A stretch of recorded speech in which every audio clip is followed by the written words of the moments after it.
Hey guys, so today I want to show you how to replace the disk drive on this MSX A1ST that I got recently.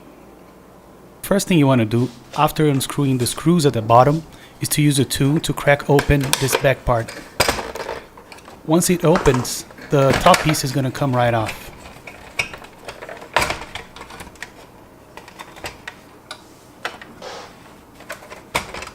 So to remove the top piece, you're going to have to remove 3 connections. 2 on this side.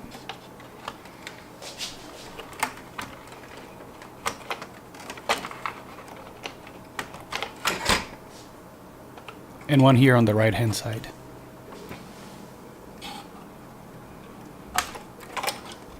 And then after that, you can remove the top case.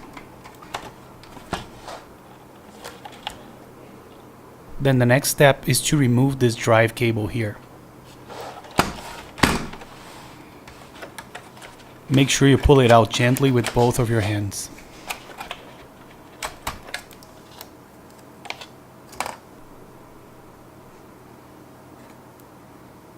And then finally, let's remove this microphone input cable.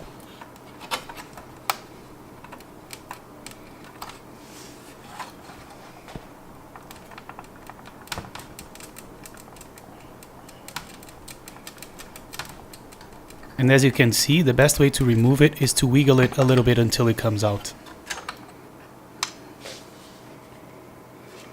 So before we continue, let me show you the noise that the drive makes when I try to insert a disk and have it read the disk.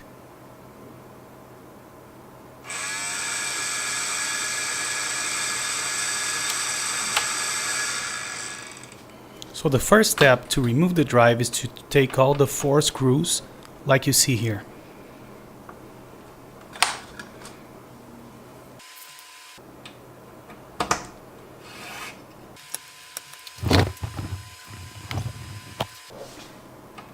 Before removing the second screw, make sure that you unscrew this input for the microphone as well. Then you can remove this third screw.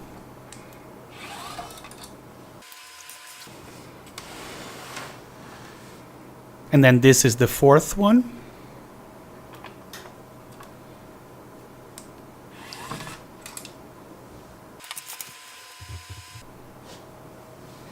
If you haven't already, make sure that you take out the drive cable as well.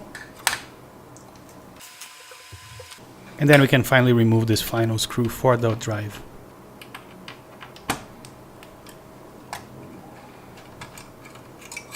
After that, the drive should come right out. Next, we're going to remove the support from the bottom of the case by removing those 3 screws.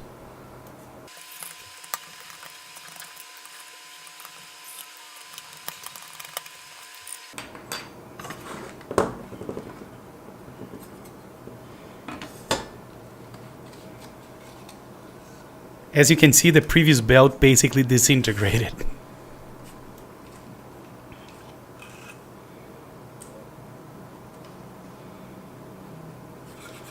Next, we can remove the top enclosure by lifting those 4 supports on the bottom.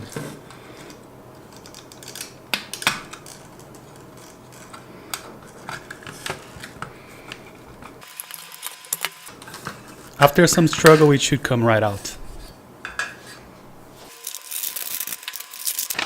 So this is the new belt I just received. Now the next step would be to remove all those screws from the bottom in a way that you can replace the belt.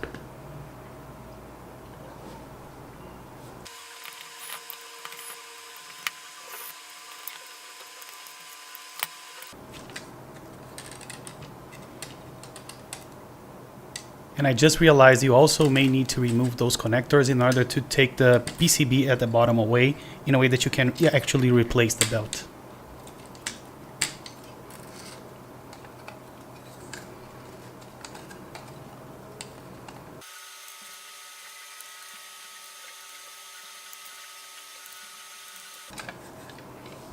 Okay, so let's remove this screw as well.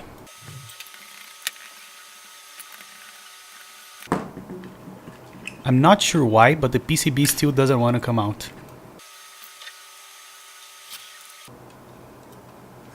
After analyzing this, I decided to also unscrew this white piece.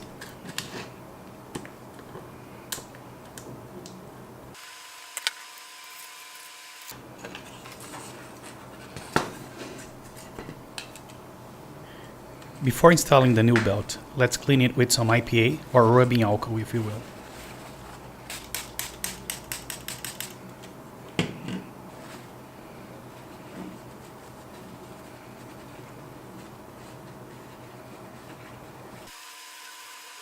Make sure you rub both sides of the belt. Now let's lift the PCB and carefully place the belt around those two cogs.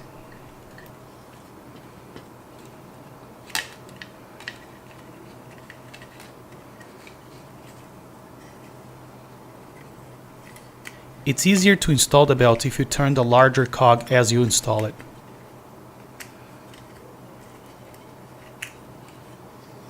And there we go, we have an installed belt. And now let's screw everything back on.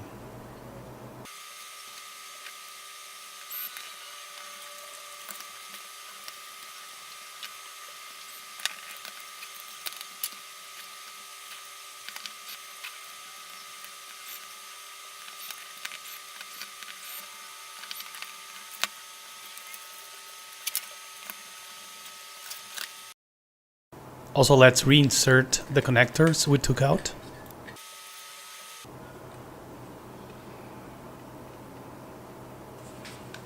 Let's take the opportunity that we have the drive disassembled and let's clean the head of this disk drive.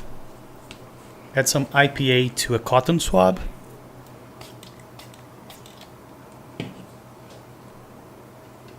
Put it between the top and the bottom of the head.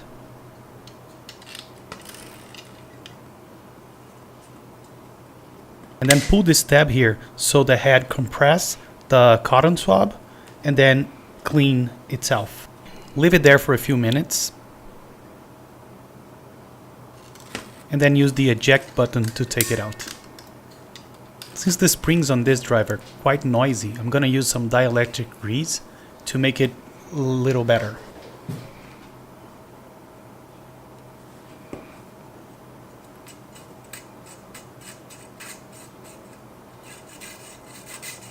You want to make sure you apply especially to the contact points.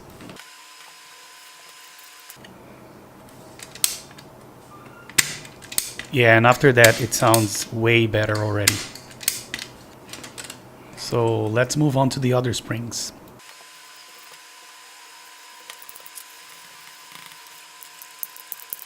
Now let's add some WD-40 to lubricate this mechanism.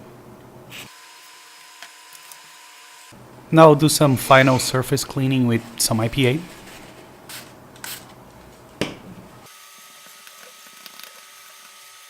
Okay, time to put the top enclosure back on. And also let's put the bottom mounting piece back. Make sure you put it on the right position with the feet up.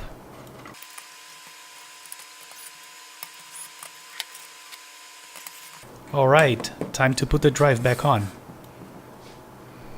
To do that, make sure you align the holes with the pins that you see on the bottom of the case.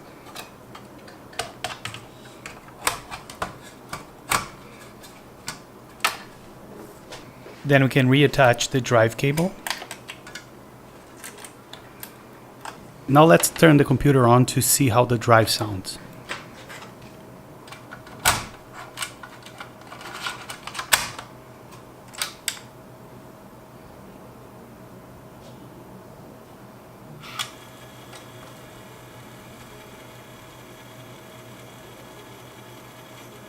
Okay, it sounds a little better, so let's put everything back and plug it to a monitor to see how it looks.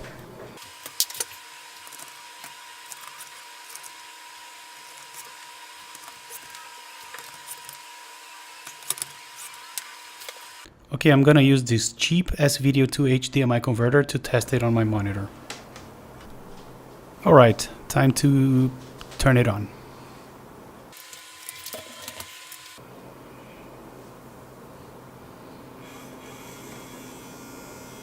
Yeah, I don't think it sounds very good.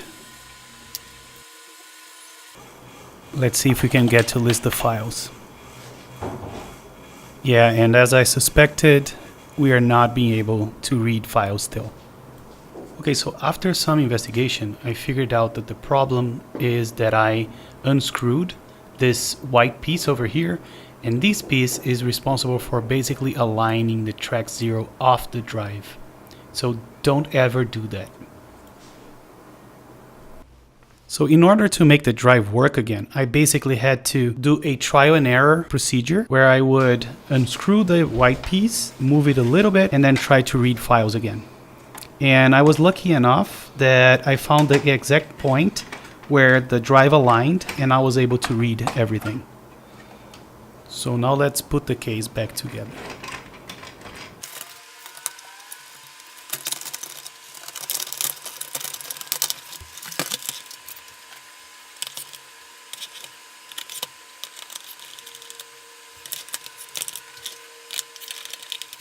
Okay, time to run the final test.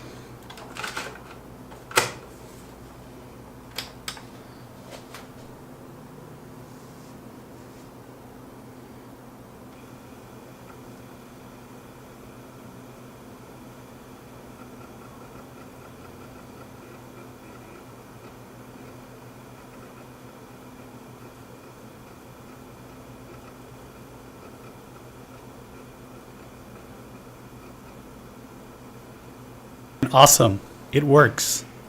Thanks for watching and see you next time.